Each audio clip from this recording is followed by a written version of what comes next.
말씀 로마서 3장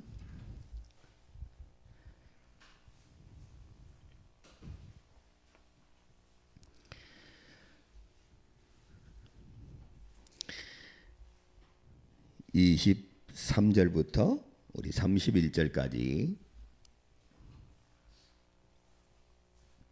제가 한 절 읽고 여러분이 한 절 읽고 한 절씩 큰 목소리 교독합시다.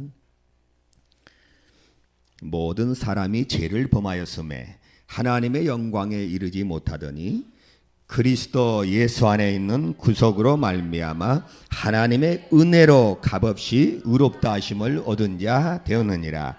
이 예수를 하나님이 그의 피로 인하여 믿음으로 말미암은 화목제물로 세우셨으니 이는 하나님께서 기르 참으시는 중에 전에 지은 죄를 간구하심으로 자기의 의로우심을 나타내려 하심이니 곧 이때 자기의 의로우심을 나타내사 자기도 의로우시며 또한 예수를 믿는 자를 의롭다 하려 하심이니라. 그런즉 자랑할 때가 어두뇨 있을 수 없느니라. 무슨 법으로냐 행위로냐 아니라 오직 믿음의 법이로라. 그러므로 사람이 의롭다 하심을 얻은 것은 율법의 행위에 있지 않고 믿음으로 되는 줄 우리가 인정하노라. 하나님은 홀로 유대인의 하나님뿐이시뇨 또 이방인의 하나님은 아니시뇨 진실로 이방인의 하나님도 되시느니라. 할례자도 믿음으로 말미암아 또는 무할례자도 믿음으로 말미암아 의롭다 하실 하나님은 한 분이시니라. 그런즉 우리가 믿음으로 말미암아 율법을 폐하느뇨 그럴 수 없느니라. 도리어 율법을 굳게 세우느니라. 아멘. 예수는 우리의 화목제물이 되셨다. 두 번 시작. 예수는 우리의 화목제물이 되셨다. 예수는 우리의 화목제물이 되셨다. 아멘. 예수님은 우리의 화목제물이 되셨습니다. 예. 화목제물이 됐다라고 하는 것은 화목을 이루기 위한 희생제물이 됐다라는 거예요. 왜냐하면 하나님과 우리 인간의 사이에는 죄라고 하는 문제로 인하여 불화가 이루어졌다 그 말입니다. 그렇기 때문에 이 화목을 이루기 위해서는 반드시 화목제물이 없이는 하나님께 나아갈 수 없고 하나님과 화해를 이룰 수 없기 때문에 하나님이 친히 그 아들 예수 그리스도를 하나님과 죄인된 인류와의 화목제물로서 이 세상에 육신을 가지고 보내셨다고 하는 것이 우리의 믿음인 것입니다. 그래서 하나님과 죄인된 인간 사이에 화해시키는 유일한 방법, 유일한 화목제물은 예수 그리스도뿐이다 그 말이에요. 그가 십자가에서 피 흘려주신 일이 바로 우리와 하나님의 사이에 화목케 하는 일이 되었고 이를 믿는 믿음을 하나님은 의로 여겨주셨다 그 말입니다. 그러니까 오늘 로마서 3장 25절 26절이 그 말씀이에요. 자, 우리 한번 읽어볼까요? 25절 26절 시작.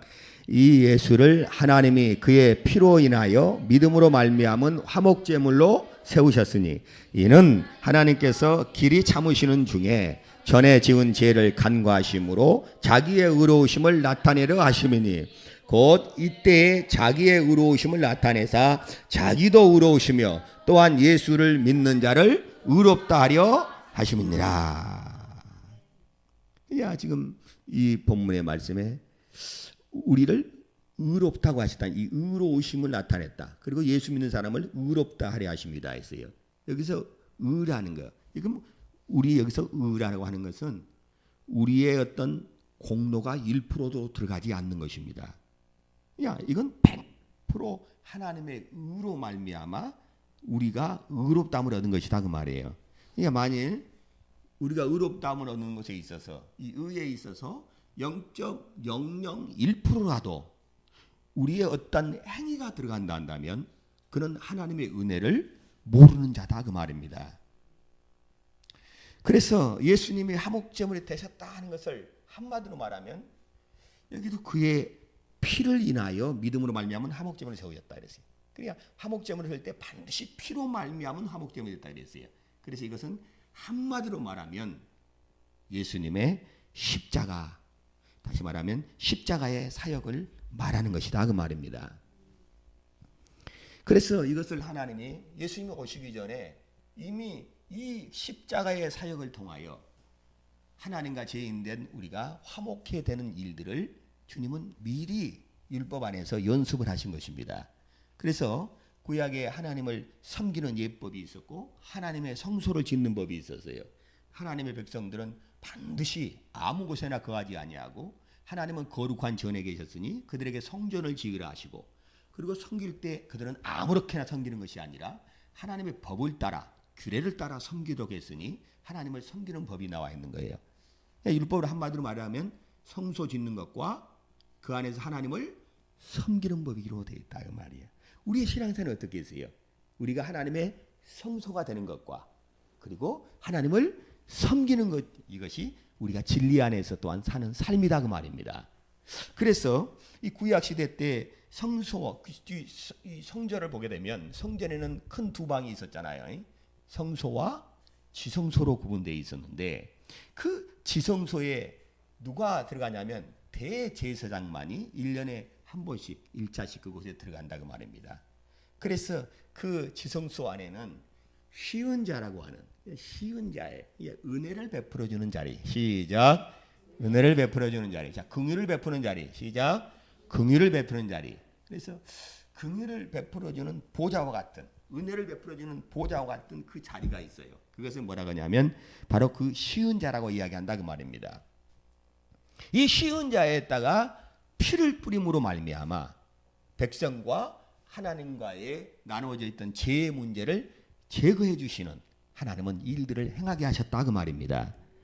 그래서 그곳에서 피를 뿌리면 하나님이 그 피를 통해서 백성들을 긍휼히 여기고 비록 죄를 지었을지라도 하나님이 그들을 불쌍히 여기시고 은혜를 주신다고 해서 그를 은혜를 베풀어 준 자리, 긍휼을 베풀어 준 자라고 해서 쉬운 자라 이렇게 했어요. 그러면 이 은혜의 자리가 어디 있냐면 지성소 안에는 뭐가 있냐면 이 궤가 있어요. 그걸 법이 들었다고 해서 법궤라고 하고, 그 법이 우리에게 언약이 된다고 해서 언약궤라고 하고, 그 언약한 말씀을 증거했다고 해서 증거궤라고 하는 거예요. 이해하시겠어요? 예, 이건 하나의 궤인데 이것이 무엇을 담고 있느냐에 따라서 그 궤에 이르는 지칭하는 그 용어가 달라지는 거다 그 말입니다. 이 목사가 자녀들 앞에, 내 자식들 앞에서는 아버지가 되지만 성도들 앞에 또 목사가 되는 것이고, 이렇게 더 다른 이제 이제 나이 어린 사람들, 세상 사람 볼 때는 그냥 내가 나이 어른이 되는 것이고 하는 것처럼 마치 형태에 따라, 그래서 하나님의 법을 뒀다. 그러니까 이 법이 담겨 있는 상자다, 궤당에서 법궤라고 하는 거예요. 그 법은 하나님의 말씀인데 이 말씀은 우리에게 주신 언약이에요. 언약. 그래서 하나님의 그 안에는 뭐가 들어 있냐면 그것을 언약궤라고 합시다. 자, 언약궤 시작. 언약이니까 말씀 언자를 썼잖아요. 말씀으로 말미암아 하나님이 약속을 했다라는 거예요. 언약이 되어 있다라는 거예요. 그래서 하나님 법이 들어 있기 때문에 그걸 언약궤다 이렇게 말하는 것입니다. 자, 그리고 하나님께서 이 언약궤 위에다가 뭐를 뿌린다고요? 피를 뿌리게 되면 그러면 바로 하나님이 그것에 피를 보시고 하나님이 은혜를 베풀어 주신다.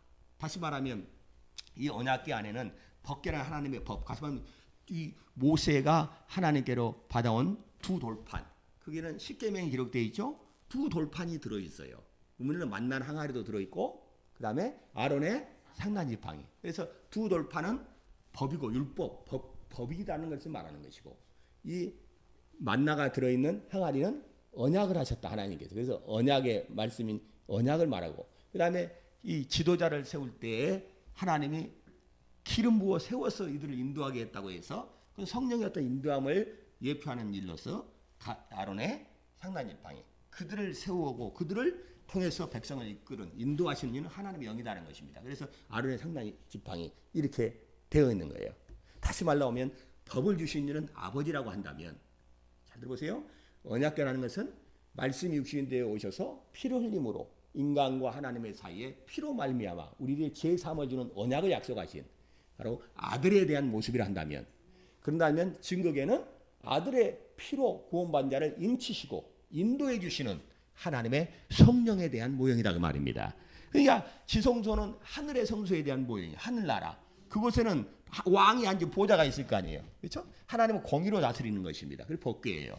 이해하시겠습니까? 그러나 피가 있으면 긍휼의 자리에 피를 뿌리면 하나님은 긍휼히 여겨 주신다 그 말이에요. 그래서 예수님께서 바로 뭐라고 하십니까? 만찬 때 뭐라고 했죠? 예수님께서 너희가 내 살을 받아 먹으라.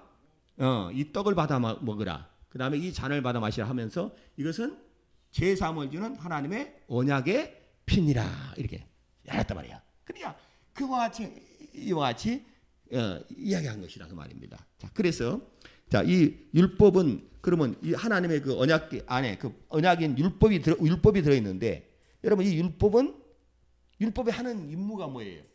율법이 하는 임무 정죄하는 일이다 그 말. 정죄하는 일. 그러니까 율법이 없으면 사람은 죄를 깨닫지 못하는 거예요. 저 사람이 범하는 것이 죄다 아니다고 하는 그 판결을 내려주는 기준이 법이다 그 말이에요. 그러니까 우리가 죄라고 하는 것은 물론 사람 앞에서 어떤 악을 행한 것도 죄가 될 수 있겠지만 우리가 죄인이라는 것은 하나님 앞에서 죄인이라는 거예요. 그러니까 다윗이 우리아의 아내 밧세바를 자기 아내로 취하여서 그가 간음을 행했다 그 말입니다. 자, 그때 물론 이 사람에게 악을 행한 거예요. 우리아도 전쟁이나 죽게 하고 이도 간음을 간통한 것이니까 죄를 졌던 것입니다. 둘에게 다. 근데 그는 하나님께 뭐라고 고백하냐면 내가 주께만 범죄했나이다 이렇게 한다는 말입니다. 그러니까 주님 앞에서 저 사람에게 악을 행하여서 저 사람도 해를 끼치고 주님께도 해를 끼친 그런데 근본적으로 나는 주님께 이것이 죄가 됩니다. 이렇게 해서 여러분도 사람과의 관계에 있어서 누구를 미워하거나 또 어떤 사람을 해야 한다면 여러분은 그것이 사람에게만 한 것이 아니라 하나님께 내가 죄를 졌다라고 고백할 수 있어야 한다 그 말입니다. 왜? 우리의 삶 자체가 하나님의 말씀을 따라 우리는 살아야 한다 그 말이에요. 하나님 법대로 살아야 하는데 그 법을 어긴 거예요. 살해하지 마라. 그걸 어긴 거예요. 미워하지 마라. 어긴 거예요. 그러니까 궁극적으로 사람에게 해를 줬다 할지라도 그건 하나님께 하는 것이다. 그래서 나는 주께만 범죄하였나이다. 나는 주께 범죄하였나이다. 시작. 나는 주께 범죄했나이다. 그러니까 하나님께 회개하고 그 사람에게 바로 용서를 구해야 한다고 말입니다. 이해하시겠습니까? 그래서 사람은 율법이 있는데 이 법이 들어있는데 이 법은 하나의 죄인들을 정죄하는 임무가 있는 거예요. 율법 앞에서는 모든 감추었던 죄도 다 드러나는 거예요. 하나님의 법이니까 하나님의 양심이거든요. 그게 율법이라는 게 하나님의 양심의 법이에요. 사람도 양심에 이게 죄가 된다는 그런 어떤 기준을 갖고 있어요. 근데 이 양심은 이 양심은 환경에 따라 바뀌는 것입니다. 그렇죠? 일반적으로 사람이 사람을 죽이면 살인이 되지만 전쟁때 자기 나라를 지키기 위해서 살인해서 다른 사람 죽였어. 그럼 그 살인죄라고 적용이 안 되는 거예요. 근데 하나님의 법은 그렇지 않아요. 하나님의 법은 변함이 없는 것이다 그 말입니다. 그래서 하나님의 법 앞에는 죄인이 안 드러날 수가 없어. 모든 사람이 정죄를 받고 모든 사람이 죄로 드러날 수밖에 없는 것이다 그 말이에요. 그러니까 율법 앞에서 살아남은 자가 있겠어요, 없겠어요? 율법 앞에서는 죄인은 도저히 살 수가 없어. 왜? 율법에는 은혜가 없어요. 율법은 긍휼히 여겨주는 게 없어. 그냥 율법은 뭐만 있어? 정죄만 있고 심판만 있는 거예요. 그러니까 율법으로 구원받으려면 그 사람은 아예 포기해야 한다 그 말입니다. 여러분 율법이란 뭐예요? 율법. 하나님 법을 지켜서 구원받는다는 건 있을 수 있겠어요, 없겠어요? 없다니까요. 그래서 우리는 이 율법 앞에서는 살아남을 자가 없는데 이 율법을 담고 있는 궤, 이 언약, 하나님 언약을 담고 있는 하나님 말씀을 담고 있는 이 궤 위에다 피를 뿌릴 때 하나님은 그 피를 보고 넘어가 주신다 그 말입니다. 그러니까 율법의 요구가 공의예요. 죄인은 죽어야 한다는 거예요. 자, 죄값은 사망이다. 시작. 여러분 우리를 하나님이 용서하시고 구원한다 할 때 죄값이 사망이니까 이 공의를 하나님이 무너뜨리면서 우리를 사랑하고 우리를 구원할 수 없다는 걸 아셔야 됩니다. 오늘 사람들이 사람을 자꾸 오해한다고. 우리는 하나님이 이 율법이 요구하신 공의를 완성시키면서 그분은 사랑을 주신 거예요. 그러니까 율법의 요구는 죄인은 반드시 죽어야 한다는 거예요. 죄값은 사망이다라는 거예요. 그래서 이 죄값을 우리가 어떻게 없이 할 수 있느냐? 하나님 그냥 용서해 준 게 아니야. 나는 사랑이 많으니까 다 용서해 주겠다. 네가 잘못해도 다 용서해 주겠다. 부모가 이제 자식 키우면서 잘못하면 다 용서해 주겠다. 그 부모가 사랑하는 게 아닙니다. 공의가 있지만 부모는 공의보다도 긍의를 더 앞세울 뿐이야. 근데 그 공의가 무너진 사랑은 그건 합당한 하나님이 원하는 사랑은 아니다 그 말입니다. 그래서 하나님께서도 일방적으로 그냥 그분이 사랑이 많으니까 용서해 줄 수도 있겠지만 절대 그렇게 하지 않으신 거예요.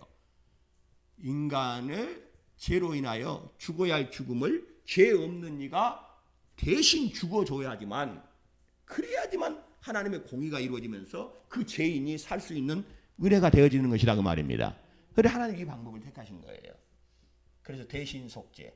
자, 대속 시작. 우리가 죽어야 할 자리에 죄 없으신 예수님이 죽으심으로 대신 그분이 값을 지불해 주니까 하나님의 공의가 이루어진 거예요. 하나님 공의의 요구를 완성하신 거예요. 그리고 그분이 우리를 내가 이토록 사랑한다 하면서 내 아들의 피를 다 내어주기까지 죽기까지 사랑했으니까 우리는 그 사랑을 힘입어 의롭다함을 얻어본 자가 된다고 말입니다. 하나님의 사랑이 확정된 거예요. 이보다 더 큰 사랑은 없는 거예요. 그래서 율법의 요구는 공이거든요. 죄인은 반드시 죽어야 하는 거예요. 그러면 죄인은 사망이니까 생명을 내놔야 한다는 거예요. 그러면 생명이 어디가 있느냐? 하나님은 생명을 피에다 두셨다고 말입니다. 그래서 레위기 17장 11절에 사람의 육체의 피에는 생명이 있습니다. 그러므로 피가 모든 죄를 사하느니라 이렇게 했어요. 그러니까 율법의 요구에서 죄인은 반드시 하나님의 공의를 이루어야 하는데 그 공의를 이루기 위해서는 피를 뿌려야 한다고 말입니다. 어떤 피? 죄 없는 이가 죄인된 나를 위해서 피를 뿌려야 되는 거다 그 말이야. 그래서 죄 없으신 예수님이 죄인된 인간의 모습으로 오셔서 우리 죄인된 저와 여러분 온 인류를 위하여 십자가에서 피를 뿌려준 것이다 그 말입니다. 그러므로 뭘 완성시켰어요? 하나님의 공의를 완성시키고 공의를 이루어 주신 것이다 그 말이에요. 아멘입니까? 하나님 공의를 만족시킨 거예요. 그리고 그 피를 믿는 자마다 시작 긍휼을 베풀어 주셨다 그 말이에요. 은혜를 베풀어 주셨다 그 말입니다. 자, 긍휼과 은혜 시작. 여러분 이해를 해야 돼. 긍휼과 은혜라는 말은 제가 설명드렸지만 긍휼이라는 것은 이 사람이 죄로 인해서 죽어야 마땅한 자예요. 당연히 형벌을 받아야 되는데 하나님이 그 형벌을 사해 주시는 것이 긍휼인 거예요. 이해하시겠습니까? 은혜는 이 사람은 마땅히 이 사람은 지옥으로 가야 되는 거예요. 이 사람은 마땅히 지옥을 가야 되는 사람인데 이 사람은 죄를 졌다는 말입니다. 근데 하나님이 죄를 짓지 아니한 자처럼 이 사람을 대해 주는 것이 은혜인 것이다 그 말입니다. 그러니까 나는 확실하게 죄를 지었고 또 한 가지는 확실히 하나님의 공의에 의해서 지옥 형벌을 피치 못할 두 가지를 갖고 있는 거예요. 근데 하나님이 죄를 진 나를 하나님 믿는 믿음 안에서 죄 없다라고 하나님이 값없이 우리에게 죄 사함을 주고 하나님이 용서를 주는 게 은혜예요. 그런가 하면 내가 마땅히 형벌을 받아야 되는데 그 형벌을 면해 주는 것이 긍휼히 여겨 주는 것이다 그 말입니다. 근데 그것도 하나님 일방적으로 하는 것이 아니라 무엇을 따라서? 공의에 따라서. 그렇지. 그래서 우리는 착한 공의. 부모가 자식 키울 때 잘한 것은 상을 주고 못한 것이 있으면 벌을 줘야 되는 거예요. 맞습니까? 이 공의가 서야 한다고 말이에요. 오늘날 정치가들이 잘못하면 정치가들에게 표를 주지 않아야 되는 거예요. 그래서 국민을 두려워해야 한다고 말. 대통령도 마찬가지입니다. 국민을 두려워할 수 있도록 해야 하는데 오늘 싹 다 당파에 의해서 움직이고 자기 이익을 챙기면서 사람들이 두루뭉실 타협해버리고 공의가 무너지는 때라고 말이에요. 교회만큼은 하나님의 법으로 다스림을 받아야 한다고 말입니다. 그러나 항상 우리는 하나님의 또 공의를 살피면서 또한 하나님의 은혜가 얼마나 큰가를 알아야 된다. 그래서 바로 시은 자라고 하는 것은 하나님의 법 아래서 율법 아래서 모든 죄 율법이 드러나 있으면 어떻게? 그 시은 자를 안 닫고 이렇게 열어놨다. 그럼 뭐가 보여요 지금? 법이 보니까 그것을 들여다본 사람은 다 죽는 거예요. 법궤를 들여다보기 왜 죽었겠어? 법궤 안에 뭐가 들어있어요? 율법이 들어있었잖아요. 율법이. 근데 율법의 죄인은 살아요 죽어요? 다 죽어. 근데 법궤를 들여다보니까 그들이 뭐가 드러난 거예요? 하나님 의 앞에 죄가 드러나니까 하나님이 바로 다 죽여버린다고 말입니다. 이해하시겠습니까? 그런데 거기에 뚜껑을 닫고 하나님이 뭘 뿌려버리고 있다가 피를 뿌려버렸어. 피를 뿌려버렸어. 그러니까 바로 이제는 피를 뿌려버리니까 하나님이 이제 법을 보지 않고 피가 덮어버렸다고 말입니다. 그래서 하나님 율법으로 보지 아니하고 그 피로 우리를 봐주시기 때문에, 은혜로 우리를 봐주시기 때문에 우리는 언제든지 예수 안에 있으면 정죄함이 없고 하나님 앞에 나아갈 수가 있는 그런 특권을, 복을, 은혜를 얻은 것이다 그 말입니다. 예. 자, 그래서 의라고 하는 자, 우리가 의를 입었다는 걸 잘 이해해야 돼요. 한자로 의도요. 여러분 우리 머리상에 보게 되면 양이에요. 양, 한자로 양이에요. 그리고 그 밑에 뭐가 있냐면 바로 나, 그죠? 나 자자가 있어요. 나 자자, 그렇죠? 그래서 양 아래 있는 자예요. 아, 신기하잖아요. 그러니까 한자도 어떻게 보면 하나님께서 다 한자 신기한 게 많습니다. 우리가 믿을 신을 할 때도 인간 밑에 말씀 원자잖아요. 우리가 믿는 것이 말씀을 믿는 것이다. 그렇죠? 그것이 믿음이다 할 때 그런 거예요. 그런데 의도 마찬가지예요. 의라는 것이 위에 맨 위에는 양이 붙어 있는 것이고, 그리고 밑에는 나 자자가 있는 거예요. 그래서 양 밑에 나 자자가 있어요. 내가 있는 거예요. 양 밑에 있는 것이 의다라는 거예요. 하나님의 어린 양인 예수님 안에 있는 것이 의로움을 얻는다는 것입니다. 이 한자가 너무 신기한 거예요. 이렇게. 예.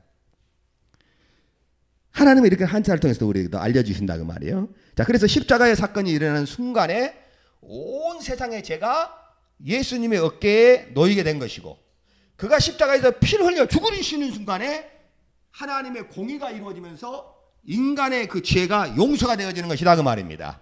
그래서 예수님의 피 흘림이 없으면 사함이 없는 거예요.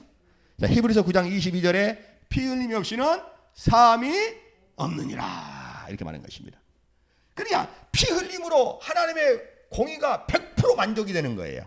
왜? 죄값은 사망이라는데 그 생명을 내려야 하는데 그 생명이 피에 있기 때문에 피를 흘려줌으로 생명을 내놓으니까 죄가 요구하는, 율법이 요구하는 요구를 성취시켜준 것이다 그 말이에요. 뭐가? 예수님의 피가. 그래서 예수님의 피 흘림으로 하나님의 공의가 100% 이루어지고, 우리는 그 피가 우리를 대신, 우리의 죄를 대신 짊어지시고 우리의 죄값을 지불해 주신 것임을 믿으면 우리가 믿음으로 사함을 얻고 하나님 앞에 하나님의 의롭다함을 얻는 은혜를 얻게 된 것이다 그 말입니다. 자, 믿음으로 말미암은 시작. 예수의 피로 말미암은 화목제물 시작. 그래서 25절이 그 말이요. 우리가 읽었잖아요. 25절 다시 읽어봐요. 25절 시작. 이 예수를 하나님이 그의 피로 인하여 믿음으로 말미암은 화목제물로 세우셨으니 이는 하나님께서 길이 잡으시는 중에 전에 지은 죄를 간과하심으로 자기의 의로움을 나타내라 하심이니라 이렇게 말하고 있다는 말입니다. 이해하시겠죠? 그래서 우리가 이 사건을 그대로 하나님이 우리에게 확증시키기 위하여 이전에 하나님이 이스라엘의 육신의 출애굽을 통해서 그 육신의 종살이, 사방에 있던 종살이 했던 노예살이를 했던 이집트에서부터 그들이 탈출해 나옵니다. 자, 이들의 육신의 출애굽은 우리 영혼이 죄 안에서 탈출해 나오는, 마귀 아래서 사망 권세에 탈출해 나오는 것에 대한 그림자와 모형이에요. 그래서 예수님은 뭐라고 했냐면 유월절 어린 양이신 예수 이렇게 성경은 표현한다고 말이에요. 자, 유월절 양이신 예수 시작. 이게 출애굽 12장에 무슨 일이 있었어요? 이스라엘이 그 애굽에서부터 탈출해 나올 때 하나님이 뭐라고 했어요? 그들에게 양을 잡아 피를, 그렇죠, 문설주와 좌우 임방에 뿌려라. 그리하면 내가 너희를 넘어가리라. 그래서 여기서 6월절이라는 것은 1, 2, 3, 4, 5, 6월의 6월절이 아니라 넘을 유자를 썼어요. 그렇죠? 무서워이 넘어갑니까? 죄값은 심판이 있어야 하는데 심판을 넘어갔다라는 거예요. 죄값은 사망인데 사망의 형벌을 넘어갔다라는 거예요. 그래서 너물유, 너물월 해서 6월절 이렇게 말하는 것이라고 말입니다. 그러니까 아무리 예수님 십자가에서 돌아가셨어요. 자, 그 사실만으로 우리가 의롭다함을 얻을 수 있을까 없을까? 엄격히 따지면 돌아가신 것으로만은 부족한 것입니다. 왜? 제3은 반드시 뭘로만 이루어진다? 믿음으로 되는데 무엇을? 피가 필요하다고 말이에요. 왜? 하나님의 공의를 이룬 것은 피예요. 피가 없으면 안 된다고 말입니다. 그러니까 예수님이 죽으셨어요. 근데 피가 없어요. 그러면 우리는 사함 받아요, 못 받아요? 못 받는 거예요. 그러니까 여러분이 잘해. 그래서 어린 양을 죽기만 한 것이 아니라 좌우임방과 문설주에 뭘 뿌렸죠? 피를 뿌렸죠. 그럼 하나님 뭘 봤어요? 죽음을 봤어요? 피를 봤어요? 그렇지. 그러니까 예수님이 죽었다는 걸 안 믿는 사람이 누가 있어? 이 세상에 예수님이 죽었다고 하는 사실을 안 믿는 사람은 없어요. 모두가 다 예수님이 죽었다고 이야기한다고 말입니다. 근데 사람들은 뭘 인정하지 않느냐? 그가 십자가에 피 흘린 것은 저와 여러분의 죄를 대신 속하기 위하여 화목제물이 되셨다는 사실을 그들은 믿지 아니하는 것이다 그 말이에요. 근데 우리는 그분이 피 흘려 주신 것은 우리와 하나님 사이에 화목제물이 됐다는 것을 믿고 고백한다 그 말입니다. 이 믿음으로 우리가 의롭다고 하는 거예요. 이 믿음으로 우리가 하나님 앞에 바로 구원받은 자가 된 것이다 그 말입니다. 얼마나 그러니 감사합니까? 그래서 여러분, 예수님이 이 세상에 다 사람들이 성인, 성자로 보는 거예요. 그래서 예수님은 3대 성인 중에 하나다 이렇게 말합니다. 근데 예수님이 하나님의 아들이다 그것만은 부족한 거예요. 예수님이 하나님의 아들이고 성자라 할지라도 반드시 뭐가 있어야 되느냐? 그분이 십자가에서 피를 흘리심으로 우리의 죄를 사했다고 하는 사실을 믿지 아니하면 그는 구원을 받지 못하는 것이다 그 말입니다. 왜?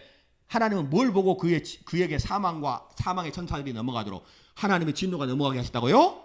피를 볼 때. 하나님 무엇을 통해서 제사함을 받게 했다고요? 피를 볼 때. 피가 없으면 제사함도 없고. 자, 우리 히브리서 9장 보세요. 히브리서 9장 22절. 그러니까 여러분 얼마나 중요하냐 그 말이야. 그러니까 오늘 두리뭉실 묻어서는 안 된다 그 말입니다. 여러분이 믿음의 그 내용을 확실히 아시기를 주의 이름으로 축원합니다. 히브리서 9장 22절. 자, 우리 큰 목소리로 자, 시작. 율법을 쫓아 뭐의 모든 물건이 피로써 정결케 되나니 피 흘림이 없는즉 사함이 없느니라. 야, 피가 없으면 뭐가 없다는 거예요? 사함이 없다. 제사함이 없다라는 거예요. 제사함이 없으니까 구원을 못 받는다는 거예요. 피가 없다면. 예수님 죽음만 믿어서는 안 되고 반드시 뭐가 있어야 한다고요? 피로 말미암아. 왜? 그 피가 하나님의 율법이 말하는 공의를 이루어 주신 요소라고 말입니다. 왜? 죄값은 사망인데 그 생명을 지불한 값이 피니까요. 피로. 그래서 하나님 피를 볼 때 넘어가리라 이렇게 말하는 것이고 피로 흔힘이 없으면 사함이 없니라고. 너는 피채 먹지 말라. 왜? 여러분 지금도 보세요. 괜찮아. 율법의 시대는 다 뭘 먹든지 상관이 없어. 뭘 먹든지 상관없는데 사도행전에는 피를 먹고 목다 몸에다 준 것을 먹지 말라고 했을까요? 이유가 있기 때문에 그래. 사도들이 믿음이 없어서 그런 게 아니에요. 근데 자유가 없어서 그런 게 아니에요. 진리를 몰라서 그런 게 아니라 그 말이에요. 그래서 여러분 나는 피치 먹지 말라는 게 피치 안 먹습니다. 옛날에 뭐 선짓국 막 하는데 누가 사주면 난 조용히 기도하고 먹어요. 근데 이제는 안 먹어요. 왜? 내가 시원하더라도 피치 먹지 말라. 시작. 왜 그랬을까? 우리가 먹어야 할 피가 있는 거예요. 오직 우리가 마셔야 할 피는 예수의 피밖에 없는 것이다 그 말입니다. 그 피만 생명이 된다는 거예요.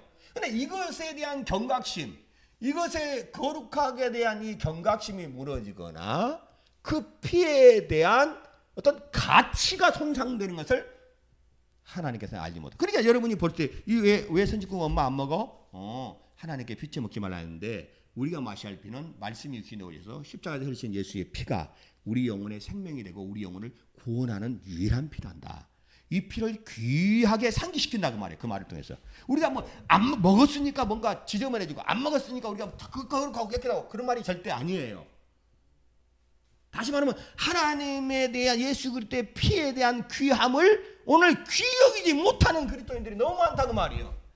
예수님이 십자가에서 흘리신 그 십자가에 흘리신 피가 무슨 일을 했는지를 알지 못한 채 오늘 피에 대한 어떤 그 존귀함, 어떤 그 귀함을 알지 못하는 사람들이 있어요. 그래서 하면 내가 자유하니까 마음대로 먹어버린다고 말입니다. 근데 우리는 왜 안 먹어요? 이게 피가 있는 것을 하나님은 이렇게 말씀하셨는데 네가 이거 안 먹는다고 해서 네가 구원을 받거나 먹는다고 해서 네가 하나님께 벌을 받는 건 아니지만 하나님이 왜 이렇게 명하셨냐면 그건 예수의 피를 우리가 마셔야 할 피는 예수의 피밖에 없다. 그 피만이 우리 죄를 사고 우리 구원한다고 해서 그 피에 대한 경건함을 갖도록 하나님은 이렇게 하신 것이란다 하면서 우리 자신들이 복음을 전할 수가 있는 거예요. 그러니까 예수 믿는 사람은 이렇기 때문에 피를 안 먹거나 그래서 짐승의 피를 옛날에 잘 뻘떡뻘떡 마시던 사람들이 안 먹는 것입니다. 왜? 피에는 생명이 있고 짐승 그 특성이 들어있는 거예요.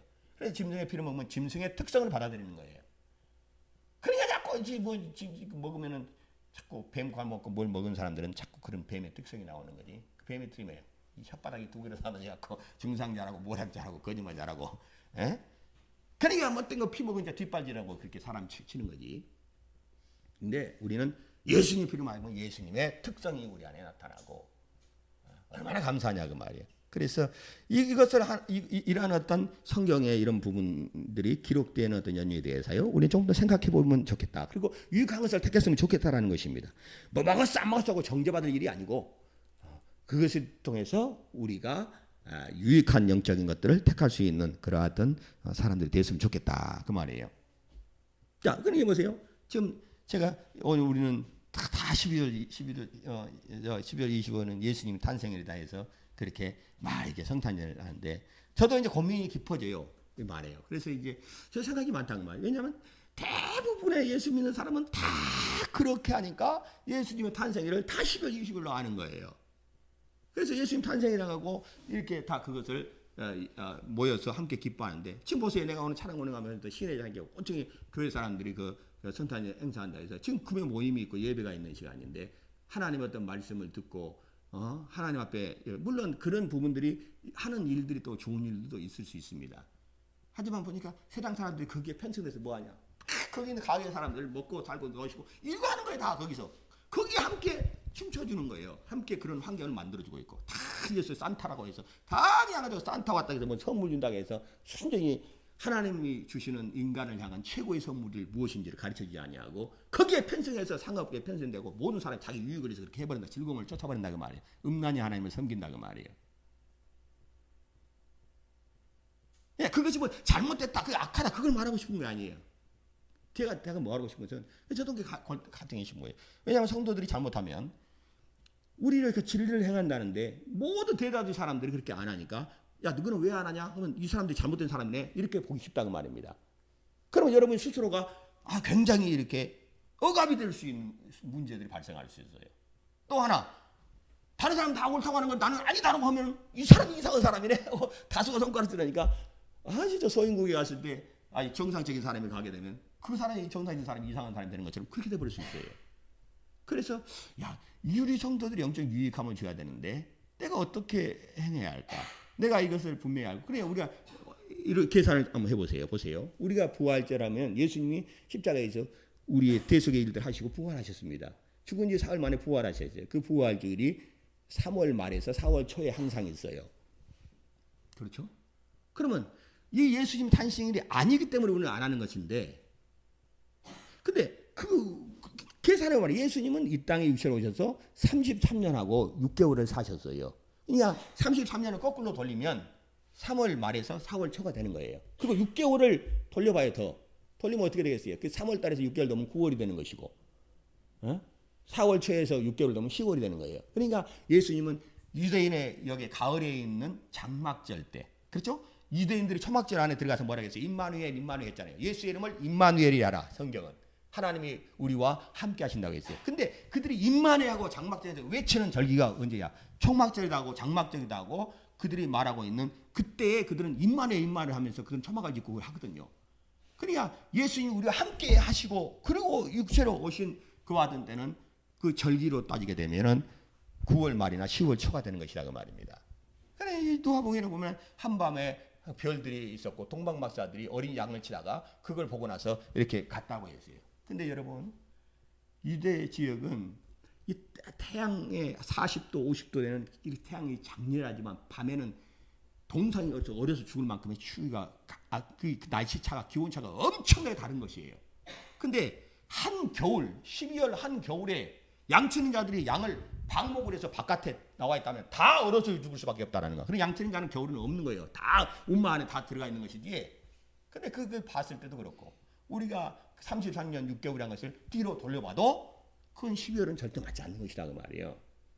그러니까 여러분 제가 하면서 아니기 때문에 아는 거예요. 아빠 생일이 언제야? 제가 그제 생일을 맞이했는데 우리 자녀들이 또 생일이라고 해서 이렇게 축하해주고 편지도 써주고 한다고 말이에요. 고맙잖아요. 그건 뭐예요? 아빠가 이 세상에 나으신 것을 고맙고 우리를 또 나게 해줬으니까 우리 아빠가 없었으면 우리의 존재가 없으니까 이렇게 감사할 수 있다고 해서 이 편지도 쓰고 축하다고 하니까 기쁘다고 말입니다. 근데 여러분 생각해 보세요. 내가 매일 365일 자식들이 사랑해서 아빠 생일같이 대해주면 아빠는 기쁘죠. 근데 아빠가 출생한 날은 이렇게 날이 있다고 말이에요. 근데 출생하지 않는데 아빠 생일 잔치 합시다 하고 생일 케이크 불어놓고 우리 아빠 생일이다라고 사람 초청하고 잔치하고 있으면 아빠의 기분이 어떻게 되냐는 말이야. 예? 아빠가 난 날이 아닌데 그걸 난 날이라고 생일 축하하고 오고 촛불 부르고 있고 잔치하고 있는데 야 내가 그때 출생한 게 아니다라고 이야기해줘도 그러면 그건 어떻게 생각하느냐 그 말이에요. 근데 궁극적으로는 하는 사람이 나쁘다는 것도 아니고 안 한다고 해서 여러분이 너무 우리는 봐라 우리는 말씀대로 하고 우리는 안 하니까 굉장한 우리 믿음이 있다 성경적으로 한다.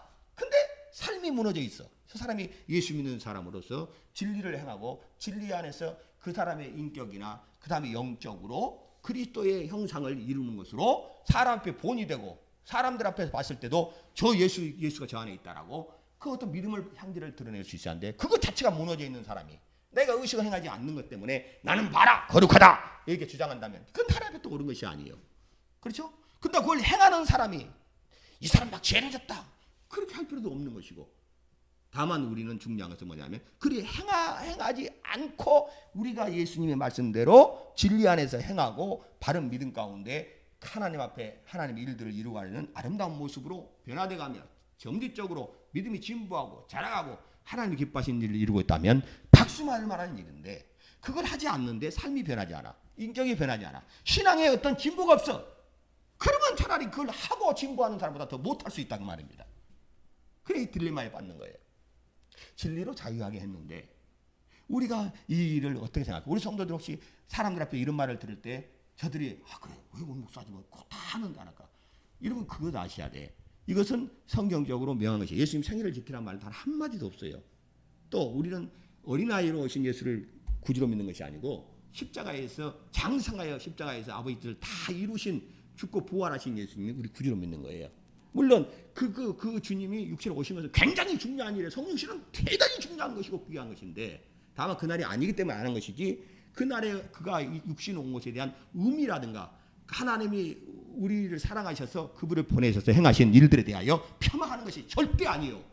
그것을 기념하는 사람들이 악하고 나쁘다라고 이야기하는 것도 절대 아니에요. 그러니까 우리 자신들은 하나님께서 그와 같은 일들을 이렇게 행했다라고 하나님 아들을 보내셔서 이와 같이 행하셨다라고 하는 것에 대하여 우리 자신은 잘 알아야 하는데 이 우리 기독교회가 여러분 다 개신교는 원래 카톨교 안에서 많이 분리돼 나오고 독립돼 나왔어요.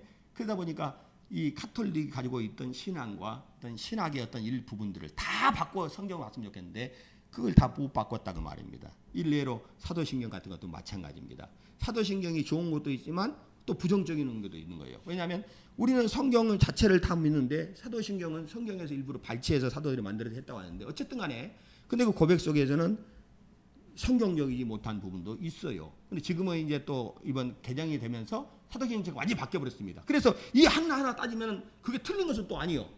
근데 중요한 것은 이것을 고백함으로 이 사람이 구원받은 사람이고 건전한 교인이고 안 하면은 이 사람이 건전하지 못하고 이 사람이 마치 믿음이 없는 것처럼 그렇게 매도해 가면 절대 안 된다고 말이에요. 왜? 주님은 그렇게 하라고 고백한 적이 없어요. 우리에게 명한 적이 없으니까. 근데 그것은 어느 순간가 이단들이 많이 나타나고 그렇죠? 사이비들이 많이 나타나니까 영혼을 지키기 위하여 법을 강화했다 보니까 이 사도신경 같은 걸 만들어낼 수밖에 없었다는 그런 어떤 취지도 있다고 말입니다.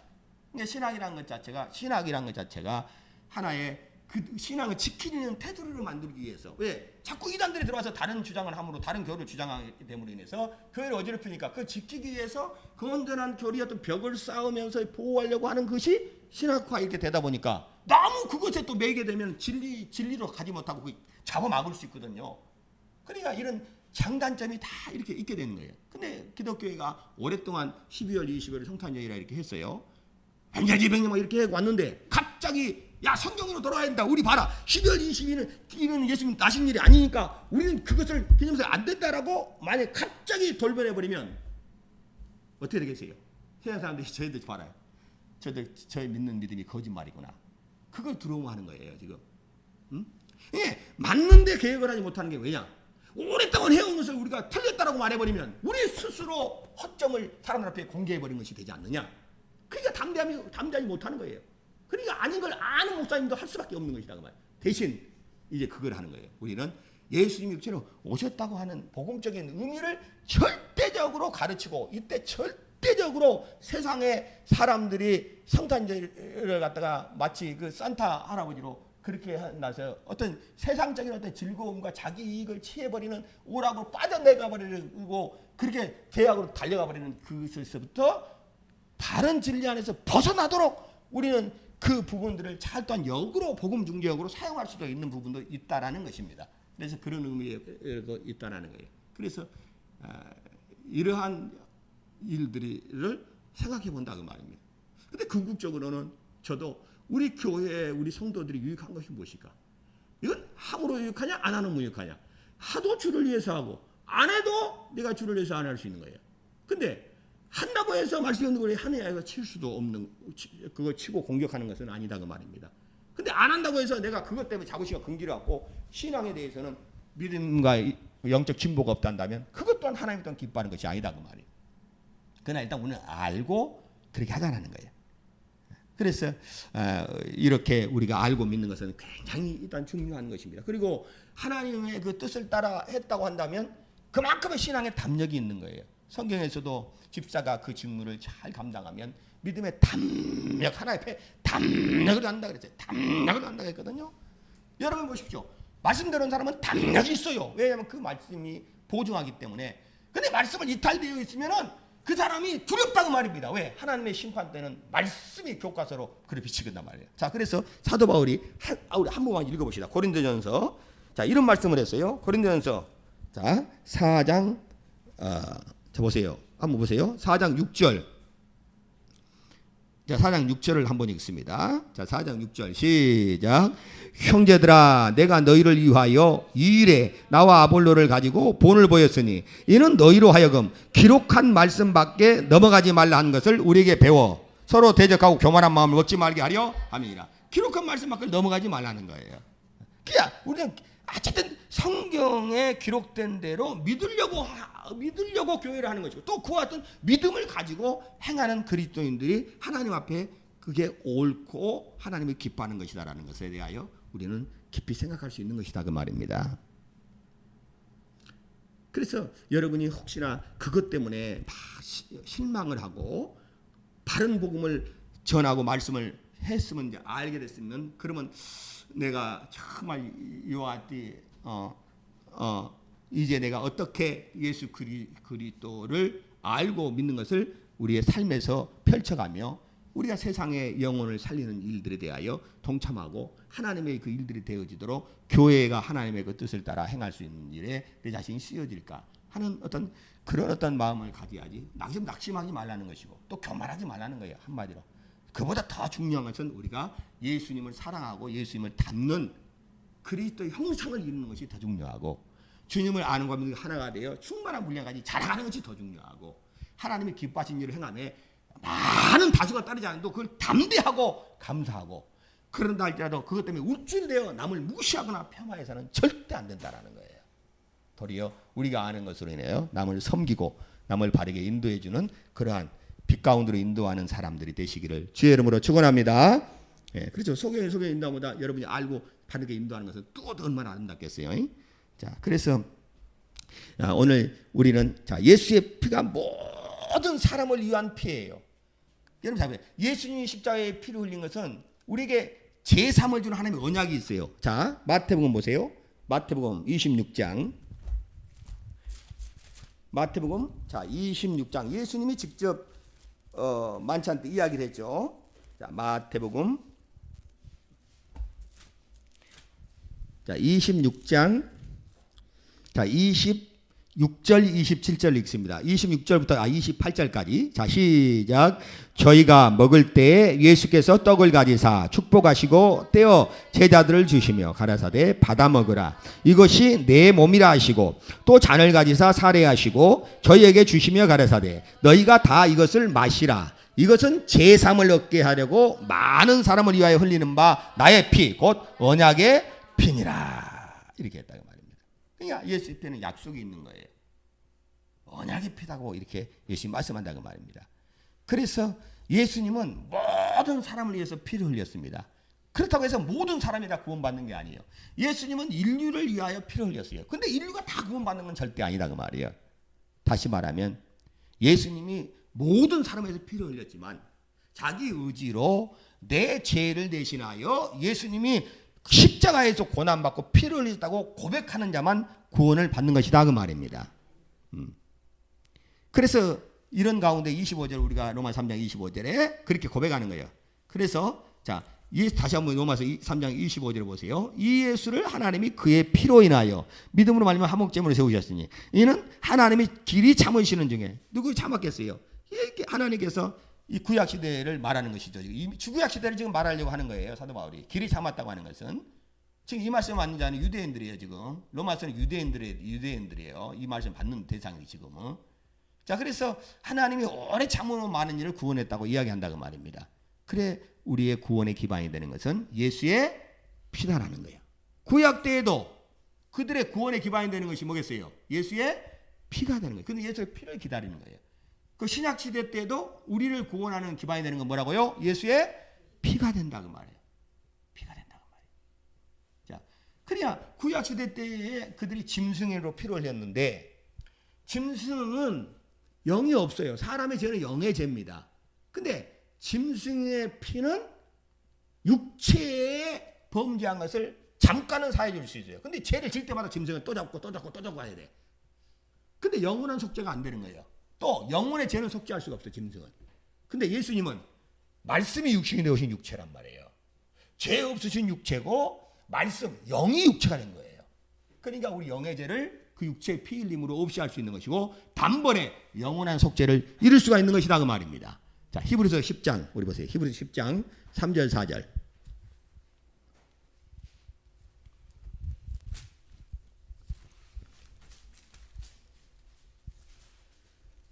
자, 우리 3절, 4절을 함께 있습니다. 자, 시작. 그러나 이 제사들은 해마다 죄를 생각하게 하는 것이 있나니 이는 황소와 염소의 피가 능히 죄를 없이 하지 못함이라. 이게 황소나 염소의 피는 절대로 영원히 죄를 없이 할 수가 없다고 말이에요. 이 짐승의 피는.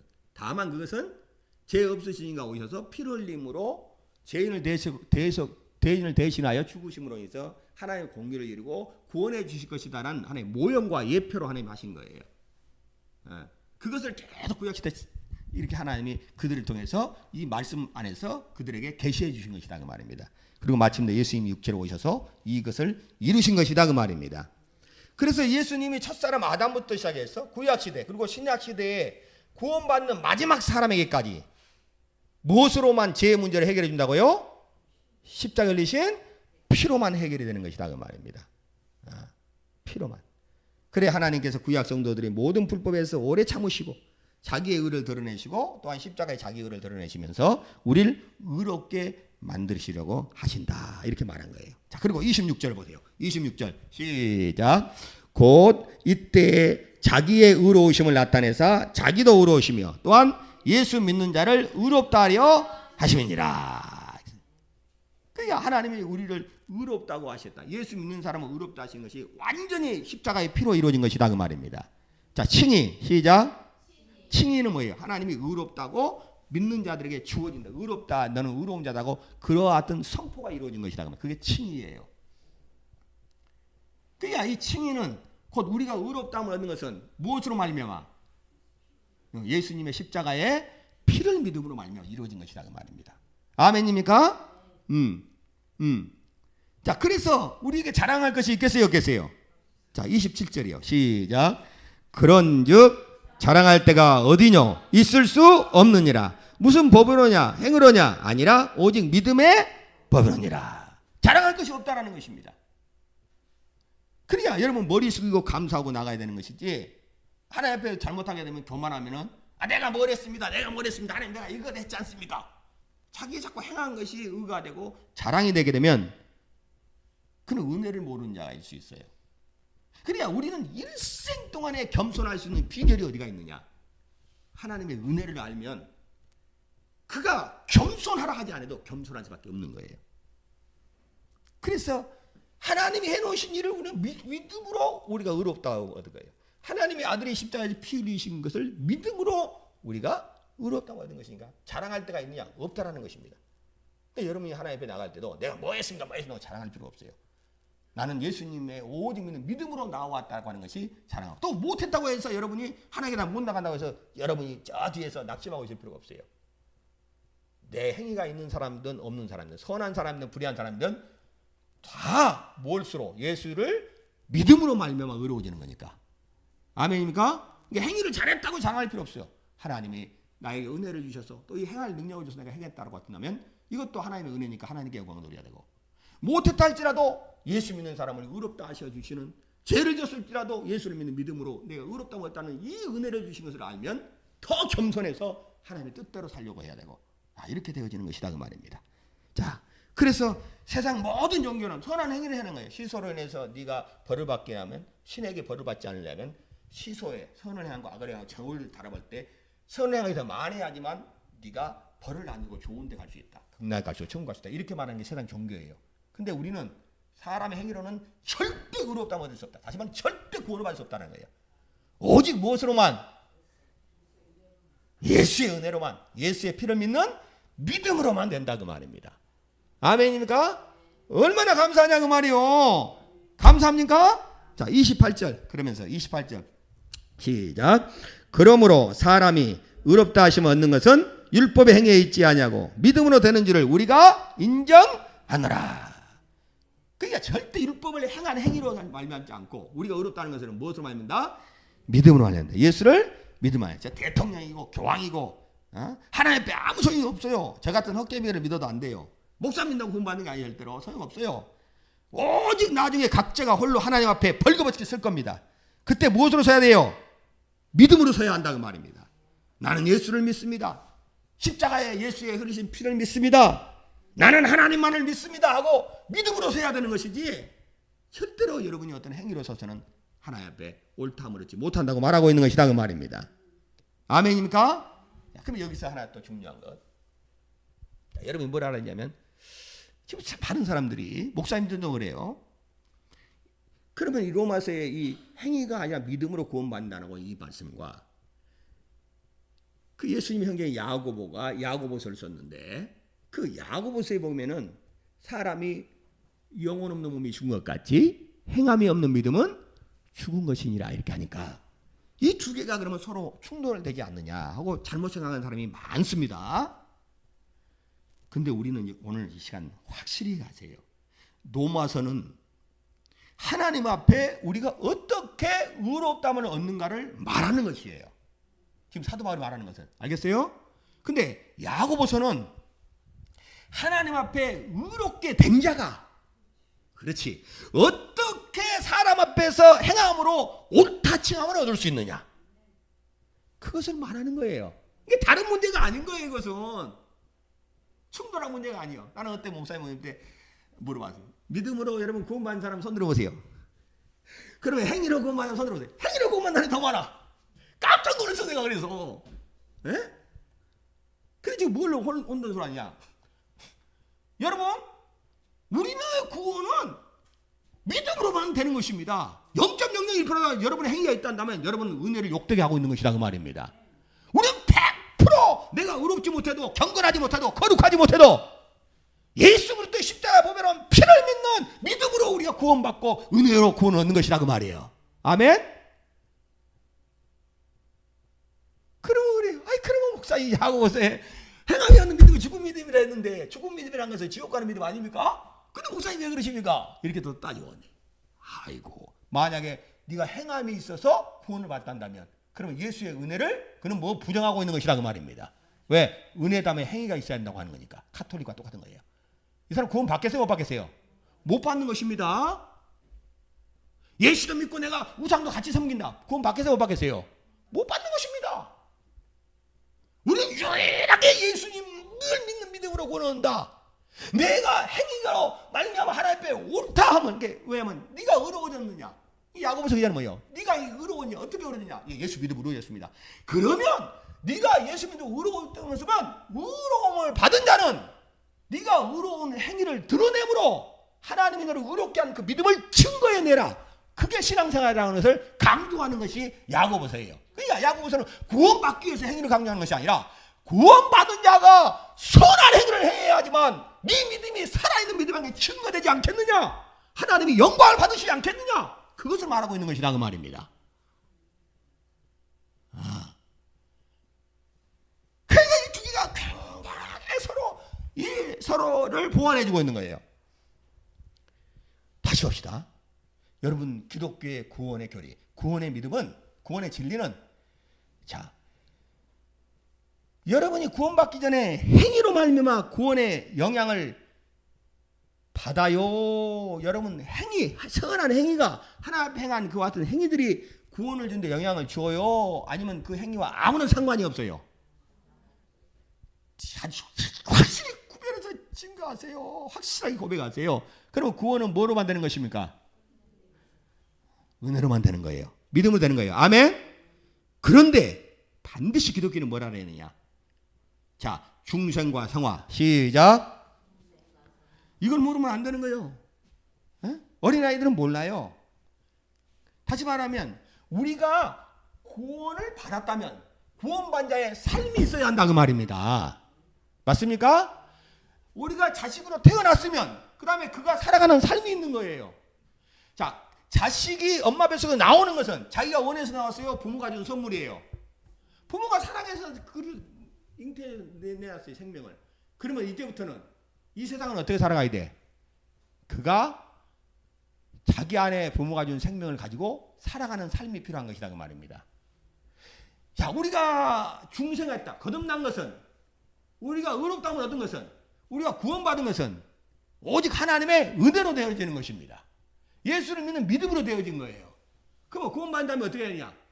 구원받아서 이제 아무렇게 사느냐? 아니요.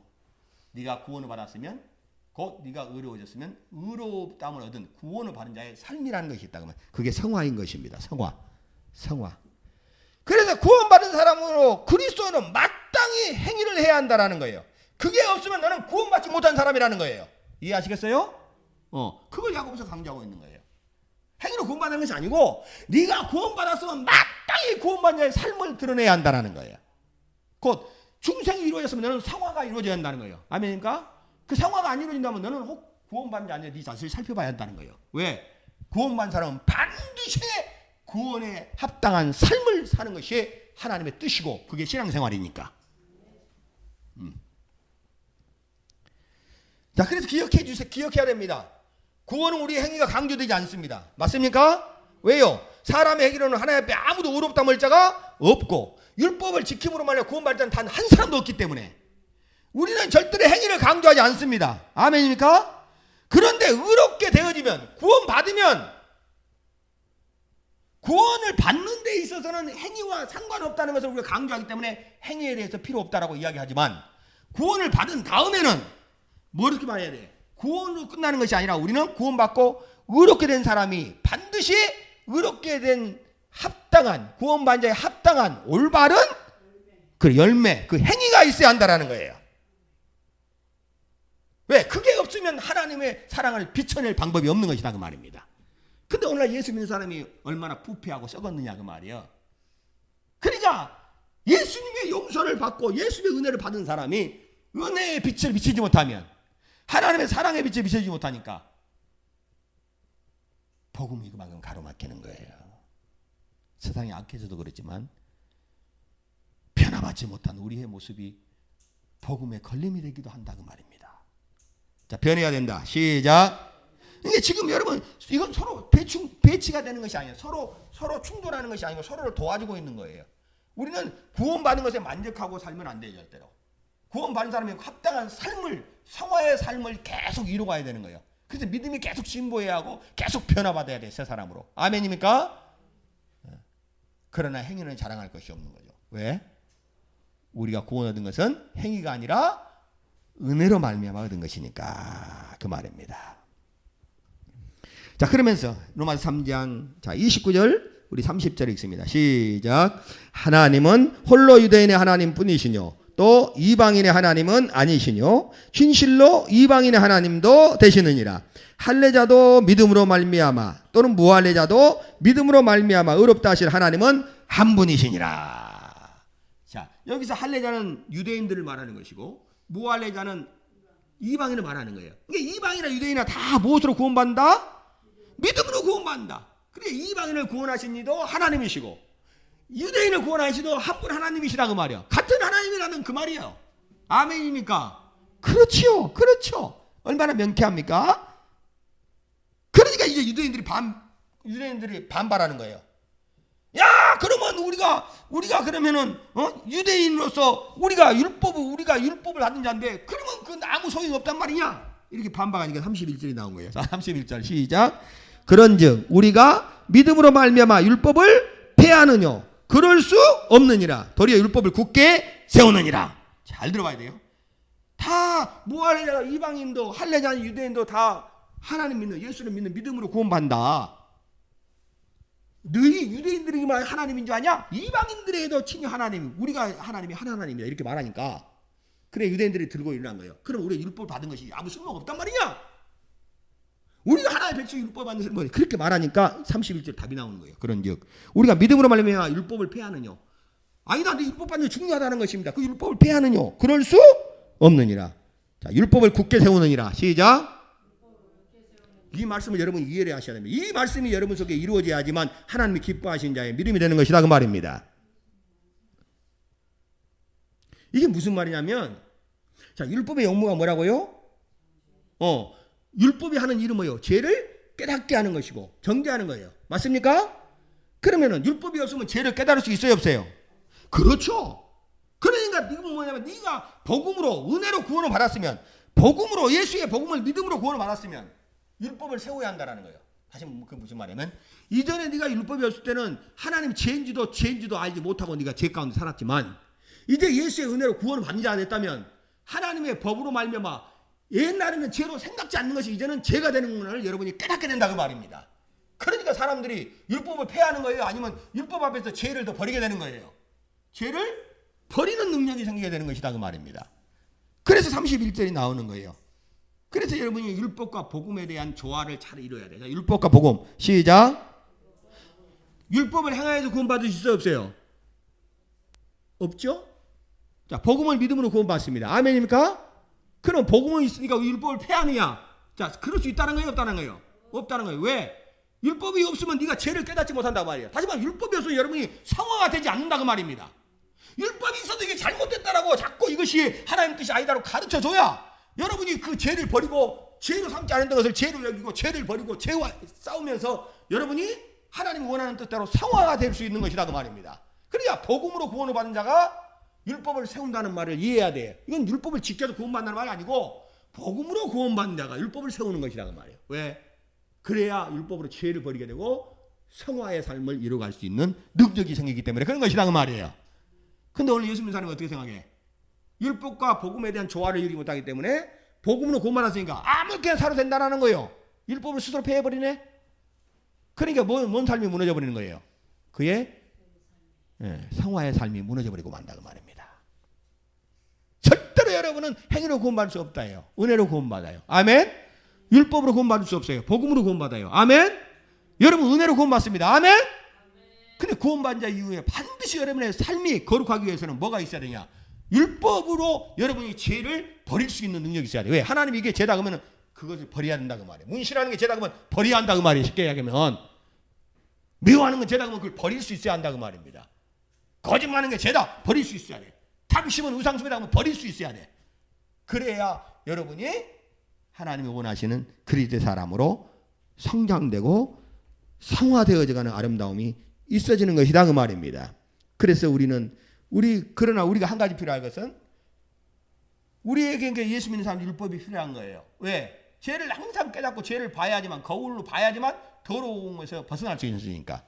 구원받으려고 하는 게 아니에요. 성화를 이루기 위해서 율법이 세워져야 된다는 거예요. 사도 바울의 말은. 자, 그런데 여러분이 자 합시다. 여러분 한번 따라 봅시다. 자, 율법은 필요하지만 시작.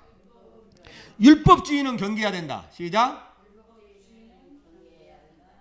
그게 뭐냐면 쉽게 이야기하면 주일이 성수해야 된다.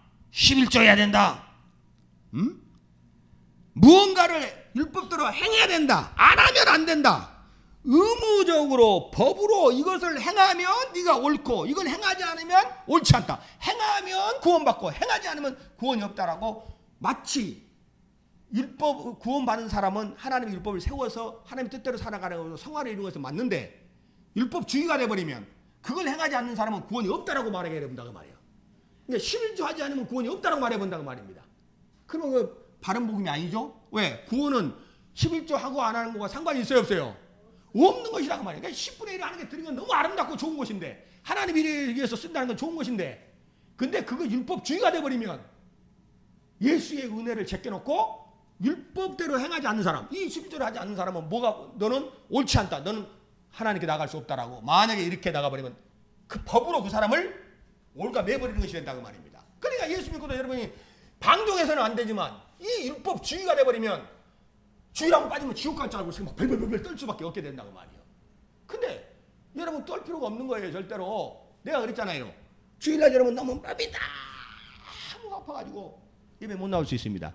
근데 그가 하나님 앞에 그가 예배를 안 나왔다고 해서 하나님이 예배하지 않는 자라고 절대 하나님은 보지 않는다는 걸 여러분 아셔야 돼요. 에? 하나님의 자비를 아시면 절대로 그렇게 말 못하는 거예요. 근데 법으로 올가매버려. 주일날은 수술도 해서는 안 된다고 하고 주일날은 뭐 약도 먹어서 안 된다고 주일날은 어디 법으로 가지고 그냥 뭐 하지도 못하게 해버려요. 너무 방종해서 거룩한 것을 속되게 하는 것도 잘못이지만 그러나 하나님의 자유를 법으로 올검해버리면 그건 대단히 잘못된 거예요. 하나님 기뻐하지 않는 것이다 그 말이에요. 진리에는 자유가 있는 것인데 자유를 억압해버리면 안 된다 그 말입니다. 그러니까 방종하지 않는 상태에서 여러분은 진리의 그 자유를 가지고 있어야 되고 자유를 가진 자는 방종하지 않도록 법을 세워 하나님 앞에 죄를 더 버리고 거룩하게 성화되는 일들이 반드시 이루어져야 된다 그 말입니다. 근데 주일 성수하지 않는다 해서 네가 지옥 간다라고 생각해보고 그렇게 말해버리면 그 사람은 행위로 구원받는다고 주장하는 사람이 똑같이 되는 거예요. 그러니까 한편은 나는 예수님의 은혜로 구원받기 할렐루야 찬양하십시오. 성도들 도둑질하지 마시오. 11자면 당연히 지옥 갑니다. 막 그렇게 했다 내가. 그럼 뭐예요?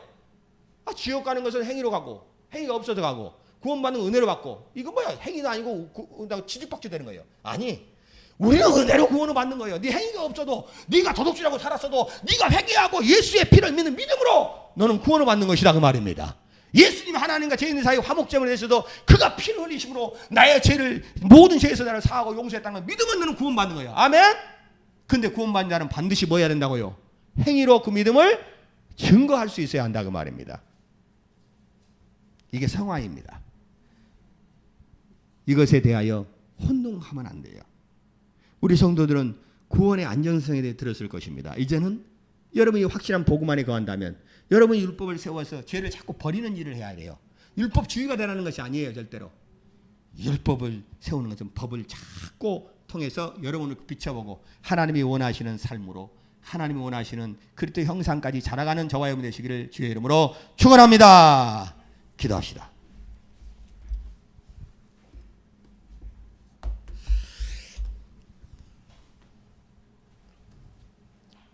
나를 지키는 자도 주를 위하여 나를 지키지 않는다 주를 위하여 성경에 그렇게 말하죠. 주를 위하여 하는 것이 중요해요. 근데 우리가 알고 주님을 기쁘게 삼으면 더 아름다운 거예요. 알고 가르치고 알고 믿고 우리가 신앙한다고 하는 것은 너무나 아름다운 일이에요. 왜? 오늘 알지 못하는 것을 맹종한 자들이 많고 또 알지 못한 데서 담대히 행하는 자들이 많아요. 차라리 알고 그것을 유익함을 위해서 택했으면 좋은데 알지 못하고 그것이 마치 율법주의가 되어서 행하지 않는 사람을 때려잡고 그를 갖다가 정죄하고 죽이는 일에 앞장선다면 그는 복음을 모르는 자예요. 하나님 은혜를 모르는 자예요. 그러나 은혜 안에 내가 구원받다고 해서 방종한 삶을 살고 율법을 스스로 폐해버리고 하나님 앞에서 죄를 계속 짓고 있다 한다면 그 또한 하나님의 은혜를 욕되게 하는 자예요. 성화의 과정을 모르는 거예요. 하나님의 은혜를 감사합니다. 정말 화목제물의 예수 그리스도 이 땅에 오셔서 십자가에 지시고 피 흘리심으로 나와 하나님께 영원한 화평을 이루어주신 주님을 감사합니다. 내가 주님을 믿습니다. 주님을 믿는 아름다운 삶을 펼쳐갈 능력을 주옵소서. 우리 다 같이 합심하여 기도합시다. 하나님 우리 아버지